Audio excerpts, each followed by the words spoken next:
Hi everyone, it's Melissa Whitaker. I'm the CEO and founder of Melissa Whitaker International. Okay, so if some of you saw my last video, I shared with you that I'm going to be recording some little snippet messages, stories, lessons along the way that I've learned through my life to share with you in hopes that it'll inspire you, it'll encourage you, and just to remind you if you're going through anything similar that I talk about, that you're not alone, right? So I mentioned in this last one that I'm always constantly learning, right? Like I'm always eager to listen to other stories of people and their lives and the lessons they've learned. And it really speaks to me. It really helps me. It speaks to me. And I started thinking like, gosh, am I doing that for others enough? Am I sharing stories of things I've gone through, good, bad, ugly, sometimes embarrassing, in hopes that it can serve you? So today is another day, and I have a story to tell you. It started off actually with I attended a conference in January, and I mentioned this in my last video as well. And I met someone, he's the owner of his own company, and we were talking, and we just got talking, both of us, about things that happened in our lives, like as we were growing up, lessons we learned. And he said to me, Melissa, I hope you're sharing these stories with the people that you are working with, the sales professionals, the business owners, the leaders. Are you sharing this? Because this is powerful. And I thought to myself, you know what? I probably haven't been sharing it enough. Like I have shared some of my stories here and there, but probably not enough. And I thought to myself, today I want to share with you a story that I reflect on about even asking myself today and those I do work with, are you still fearless? Can you remember a time when you were growing up and you reflect back on it and you felt, gosh, I was so fearless back then. I just went after it. And I don't know, where are you today? Do you feel like you're fearless today? Do you feel like you need to readdress that? Do you need to say, why am I not taking all these opportunities, these calculated risks? Why am I not approaching my life with the same zest and vibrancy and fearlessness I did when I was younger? However, some of you may be saying, no, I absolutely do. And I commend you. That is like awesome. I will tell you, I do still feel like I attack life in a fearless way. Now, that doesn't mean I'm not human, and that doesn't mean that I don't have fear. I do. But hopefully through the years, I've learned to push through that fear and learn that being uncomfortable in that process has become more of my normal norm, which makes it easier to navigate pushing through the fear, okay? That's what I'll share with you on that. But let me share a story with you. So I co-authored a book back in 2010. I think it came out in 2011, if I remember correctly. It's called Pushing to the Front. I did co-author it with Brian Tracy. And I was encouraged to share the story that I'm about to share with you in this book. And some people said, why are you talking about this story? It was so long ago in your life, Melissa. Why are you talking about relevant stuff now? Things you're going through now in business. And I said, it has to start somewhere though. Like if we have to look back and say, why are we the way we are? Who are we and where did we come from? Like if we don't navigate that and look at that, gang, we're missing part of the boat, right? Because that helps us to grow and learn and challenge ourselves in new ways. And frankly, we have to be reminded sometimes on how we used to be fearless and how to do that again today. So I want to share a little bit of that story with you. It's also in this book if you ever want to look at it. It's on our website at melissawhitakerintl.com. Feel free to look at that. But here's the story. So I don't know about you, but I get this question as well. Melissa, when do you feel like you started selling, right? And some people like that word selling. Some people don't like that word, okay? But I can tell you from the way that I've approached selling or sales since I was little has a different context than how, unfortunately, society sometimes looks at it or feels today, right? Like I've always felt like I built relationships, had conversations, I've met needs of people. and companies, right? They have a challenge or they need something. If I have the solution, I want to be able to connect those together, right? I've always been that way. So for those of you who feel you've had a different experience in the sales world, or you've experienced a salesperson that came across a different way, I apologize. Okay, that's not all of us. We don't all want to be grouped in that same bucket. But here's the key thing. So my question people always ask me is like, when did you start selling? And I'm going to ask you the same question. If you're an entrepreneur, if you're a business owner, if you are a sales professional, that you consider yourself a consultant and business professional, here's what I'm going to ask you. Like, when do you feel like you started that process for you? Because for me, I can tell you right now, gang, I started when I was like 7 or 8 years old. All right, if I really have to look back, and I want to see if you relate to this. So back then, and I'm dating myself a little bit, but back then we used to be able to sell things like Christmas cards, Christmas wrapping paper out of a catalog, to whether it be our family, our friends, our church members, whatever it may be that we had access to. And we had a prize catalog book. Right? Do you know what I'm talking about? And so as a child, I would look through the prize catalog book and I'd say, what do I want to get? What do I want to win? Because really it was a winning thing. And what they did is they had a number of points. Based on how much you sold, you got a number of points. And you had to get enough points to get the item you want in the catalog. Right? Like some of you, I'm sure, are smiling right now. You know, you've been there. Others of you are like, I have no idea what you're talking about. So it started for me back then, right? Where I was like, yeah, I want to do this. I want to help people with some of these items that I know they already need during the holidays, and I can then earn what I want out of this catalog. Okay? So as I moved through that, I did that every year, 7 years old, 8 years old, 9 years old. Well, again, when I was 10 years old, I upped it. I like my challenge, let's say. And I said, okay, I'm going to go for the thing that it's the biggest amount of points. And I know I can do it, right? And back then it was like a different version of a trampoline, right? So it was like this big inner tube with this very thick gray material on the top with very thick straps around this inner tube, and you would jump on it like a trampoline, okay? So I worked my hiney off to earn enough points to get this inner tube, which was the most points in the catalog. I busted it. Now, I got it. I was like, oh my gosh, I did it. Holy cow. I got my item in the mail.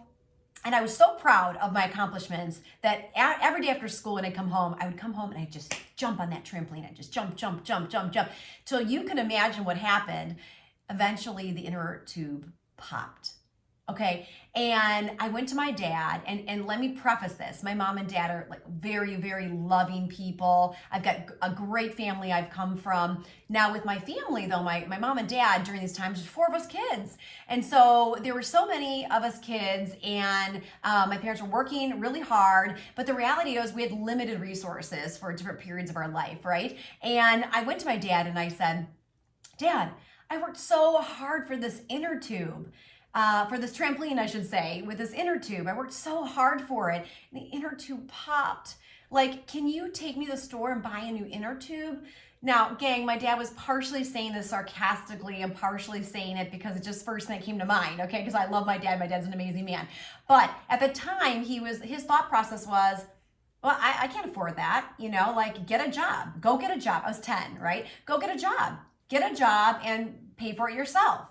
It was partly how he was brought up. It was partly a little bit of, let's say, guy sarcasm, okay? But he was partially being real about it. Like, he was just always taught. His father grew up through the Depression, or came up through the Depression, and they were always taught you work hard for what you want, which are some good lessons, and you earn money so that you can pay for your things. Things aren't just given to you, right? And that's a great lesson. So part of him was trying to instill that in us as kids. And the other part of it was just kind of his normal reaction because of how he grew up. He said, get a job, pay for that yourself. Now, what I find interesting is I see kids today and I see them throwing tantrums and, why won't you get this for me? I want this. It's so strange to me because when I was 10 years old, I didn't even think about that, you guys. I didn't throw a tantrum. I didn't say, woe is me, come on, buy it for me. I'm just wired in a way, for whatever reason, God wired me this way. When my dad challenged me with, get a job, I was like, game on. I'm getting a job and I'm gonna buy the new inner tube. I'm gonna fix my trampoline. Just watch me, right? That's what I was thinking. So most of you might be thinking during this time, like, really? Yeah, okay, so that's part of my story. So unbeknownst to my mom and my dad, you guys, I lived in a small town called Woodstock, Illinois. And at the time where I lived, 2 blocks away was our local paper, like newspaper. They actually printed it. They had a printing press and printed the local newspaper right there. And then all of the kids would come or whoever and pick up the newspapers and they would deliver newspapers. Now, most of you who may be around my age or a little bit older, we know we delivered newspapers when we were younger. That was a very common job. However, when I was 10, the people that were delivering the newspaper were typically a little bit older, like in junior high, a little bit older, a little bit taller. I was definitely the shortest person for my age at that time. I was tiny, okay? So I thought, you know what? I'm gonna go and talk to them and get a job. So I walked to the newspaper office and I walked inside and this was back when you could smoke in the office. People could smoke, right? Inside an office. So I walked in, I just remember this vividly, you guys, where there is this older woman and she's sitting at the front desk and she's like,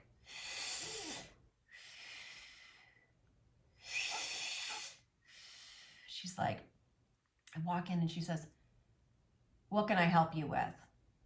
What are you doing here?" And I was fearless back then, fearless. So I looked at her and I said, "I need a job." She was like, "What?" Because I was so little, you guys. My chin, I think, was right at her desk level. Like, that's how little I was. And I didn't have parents with me. I was 10, I was by myself. And she's like, "Do your parents know where you are?" And of course, I laugh now when I watch the movie Home Alone, if you know what I'm talking about, because it's kind of like that boy in that movie. And I said to her, "Ma'am, come on, I'm only 10. Of course my parents know where I'm at." Now, the reality was my parents had no idea where I was at because during that time of our life, we lived in this small town called Woodstock, which was pretty safe. And we literally could leave our house in the morning, like during a summer, and our parents would say to us, "Be home by dinner at 6. And we could be all around this little town, cross town at the park or whatever, riding our bicycles or whatever. Parents, no idea where we're at. We didn't have cell phones back then. I know, I'm really dating myself. And we were fine. So I said to her, "Of course they know where I'm at." In my mind, I'm thinking, they have no idea. So this is so funny. So the lady says to me, "Well, okay, your parents are going to have to sign the application." I was like, fine, no problem. And then she's like, "Well, do you want to tour the facility?" And at 10, being fearless, I said, "Of course I do. Yes, let's walk a tour through the facility." Trying to act all important and everything at 10. So she's walking me through the office and I'm like, hi, waving to everybody like I know someone. I really don't know anybody. What was I doing? I don't know. She takes me through the whole thing and then she shows me the printing press room. And I'm 10 and I'm like, I like what you've done with this place. I think back now and I just laugh. If I watched this and was a fly on the wall, holy cow, I'd be like crying. I'd be laughing so hard. But it's like it was yesterday, you guys. And I remember just going for it, right? Not caring about what people thought, not caring about could I do something or not? Because in my mind, I could do anything. My mom told me since I was born, you can do anything, Melissa, that you put your mind to, anything. And I was told that from when I was born until the day she passed away. She's no longer with us, unfortunately, but she's always told me that. So I've always believed that. And that is true, right? That is true. That's what we tell our daughters now who are 12 and 14. We've always told them since they were born, you can do anything you put your mind to.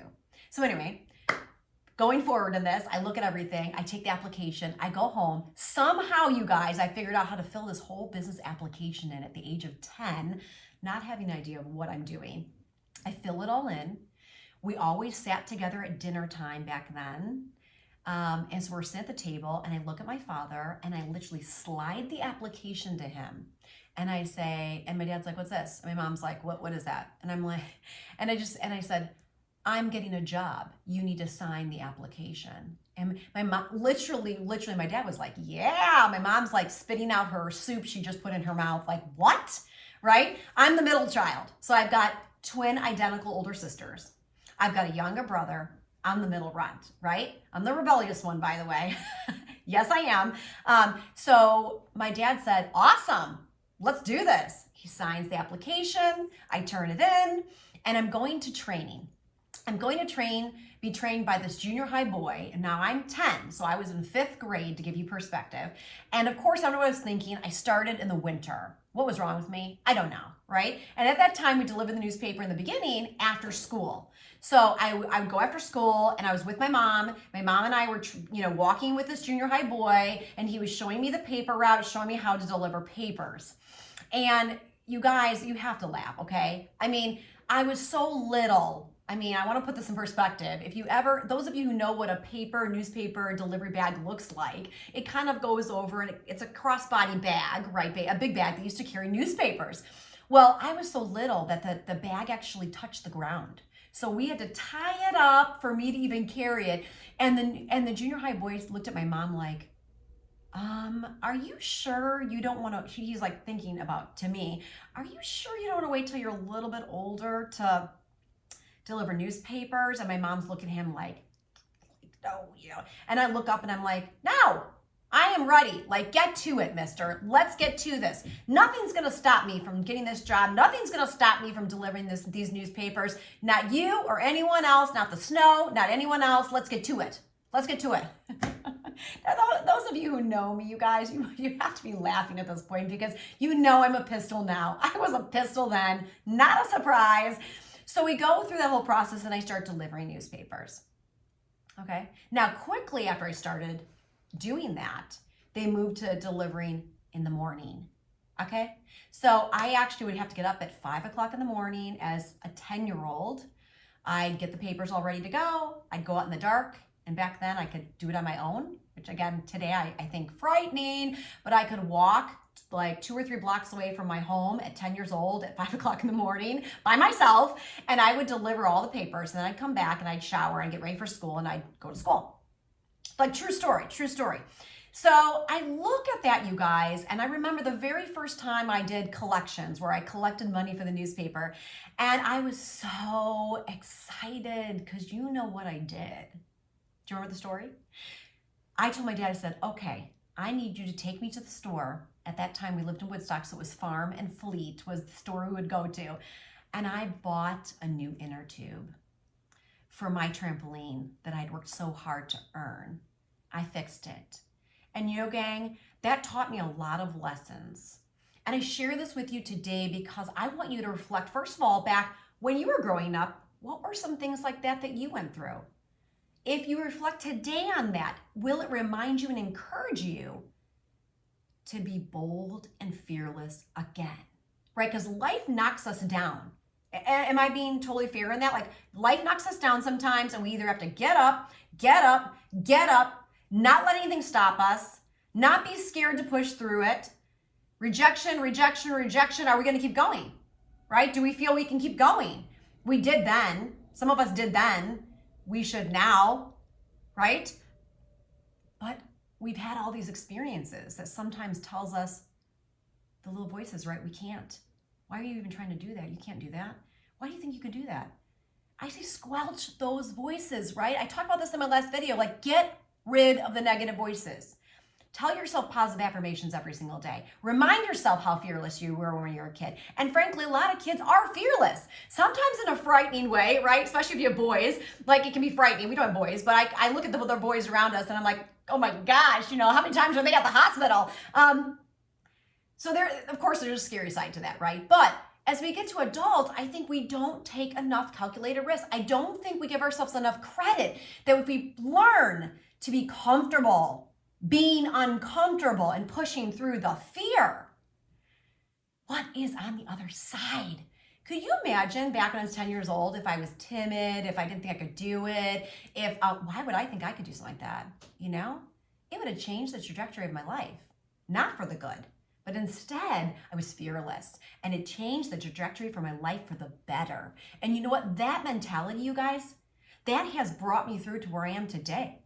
I In my book, I talked about in my section of this book, because there's many entrepreneurs, we've come together, I co-authored it with Brian Tracy, if you know Brian Tracy, but we also actually had additional entrepreneurs also contribute some of their best lessons, their best stories to bring the best to you about pushing to the front, right? How do you push through that and push through the front? And I'm sharing this with you guys because even though some people thought it was weird that I'm sharing a story about delivering newspapers as a kid, and this was not that long ago that I shared that I did this book, I said, no, but you don't understand, that's where it started. That's where it started, gang. I lived my life like that since then. No one tells me I can't do something. If I feel convicted, and have very clear visions of what I'm supposed to be doing and how I'm supposed to be doing it, that doesn't mean I know it all. I do not. I have a growth mindset. I'm always hiring coaches. I'm always talking to leaders. I'm always learning. I'm always growing. I know I have a lot to learn always. And I'm approaching 50. Yeah, I just said it, right? I'm approaching 50 here. Yikes. That's okay. I'm still learning. I'm still growing. I know there's so much more I need to learn. But you know what? I'm not going to let anything hold me back. You know, I'm not going to have someone tell me, go get a job, and I have no idea what to do at 10 years old, and no one expected me to get a job, but I figured it out. I've lived my life that entire way. So I share this in this book because people have said to me, Melissa, how did you move up your career track so early in your life? How did you become a district sales manager, running an entire team of salespeople by the age of 25 years old when I had no idea what I was doing? I just knew I wanted to do it. I figured it out. I did not know what I was doing, but I pushed through. I asked for resources. I looked for resources. And when people around me didn't know how to guide me, I figured it out because nothing was going to stop me. Okay. When I was 27, I actually went and worked for another company for a short time where they made me the vice president of sales operations. It was a smaller company.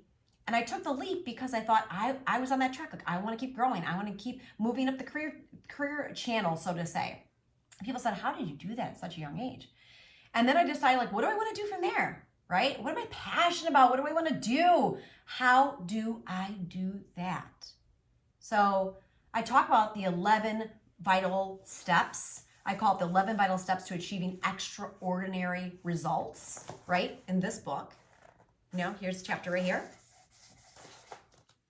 I encourage you to take a look at it because there's 11 steps in there that really has guided me along the way of how to make sure I'm unstoppable.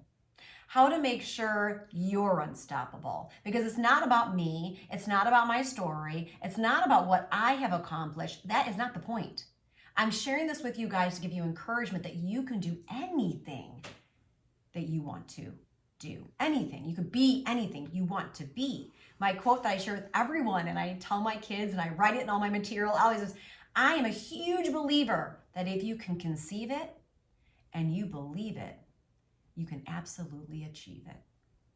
And I know maybe some of you said, I've heard that before. Yeah, I didn't make that up, right? But I believe that to my core.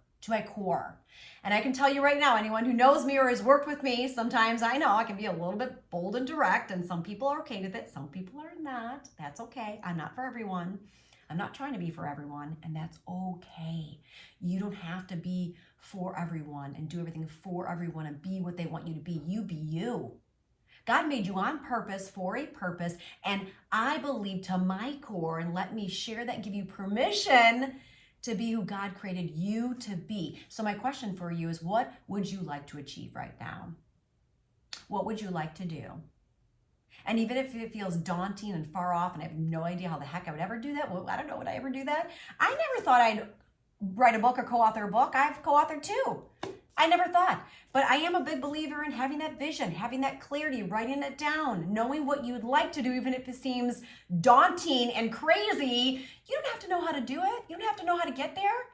But if you write it down and you can conceive it and you believe to your core that you would love to attack that someday, it is amazing, you guys, how some people will call that the law of attraction. Some will call it the secret. I call it, it's a God thing. I'm a faith believer. My relationship with the Lord is the most important to me. If you work with me at all, you'll know that. So I call it a God thing. And I believe that God imprints on us possibilities and reminds us how he created us. how he created us and why he created us. And sky's the limit, but we have to be willing to take the calculated risks. We have to be willing to be fearless. We have to be willing to trust him. We have to be willing to go after it. So I do talk about the 11 steps that I go through on how to have crystal clear goal setting visions and actionable items, and how it really has catapulted my life. And I guess I just want to share that story with you because it really makes me chuckle. I look back and I thought, oh my gosh, I just laugh. I look at our 12 and our 14-year-old girls, and when they were 10, they seemed so little, to be honest with you. And I thought, oh my gosh, did I really do that when I was 10? Did I really do that? I did, right? I did. So I just share that story with you because I want you to look back at that inner child. I want you to look back at maybe even dreams or goals that you had earlier in your life that you have let go of, thinking, this is life, this is my life, this is how it goes. Things didn't go the way I wanted it to go, and you just kind of gave up. Look back at that, gang. Don't let go of that. And when people tell you, you can't do that, that's not going to work. I don't know why you think you can do that. I want you to challenge the status quo. Because if you feel you have conviction about something, you have clarity that this is how what you're supposed to do. You might not have clarity about how to get there, but if you have clarity that this is what you're supposed to do, I am going to encourage you to go after that. Now, if you need encouragement through that, you can always reach out to us at MWI. We do a lot of training and coaching, of course, and we help people along the way in sales, in management, leadership, building trust. But we also help people to really go after their dreams and goals. And if they just need monthly coaching, if you just need any kind of help along that way to really get clear around what you want, how you want it, and we can help you navigate that, we're open to that. I'm open to that. I can help you with that. But that's not the point of this video. The point is to inspire you. The point is to encourage you. The point is to have you dream again, believe in yourself, follow your convictions regardless of what people say around you. Of course, take calculated risks. Remember what I said? I'm not saying just be wild and crazy and just take all these, irresponsible risks. I'm not saying that, but you can take calculated risks that's thoroughly thought out, and you can do it in bite-sized pieces or whatever you need to do. But here's what I'm going to tell you is take steps forward. Take steps forward. And I think that if we unleash the fearlessness in ourself, can you imagine what we could each bring to the table? Could you imagine what we could each bring to the table? So that's my challenge for you today. I hope you got a chuckle out of my story. I hope this inspired you to dream bigger, to be bigger, to know that you can do anything that you can conceive and believe you can achieve. That's my message for you today. And I want great things for you. I know that you deserve great things. I want great things. And frankly, whether you're a believer or not, God wants great things for you. He made you on purpose, for a purpose, and I believe in you. So you have a great day. I hope this finds you well, and live life to the fullest. I know I work at that every day, trying to just live my life to the fullest for myself, for my family, and for people around me. So that's my hope for you. Have a great day.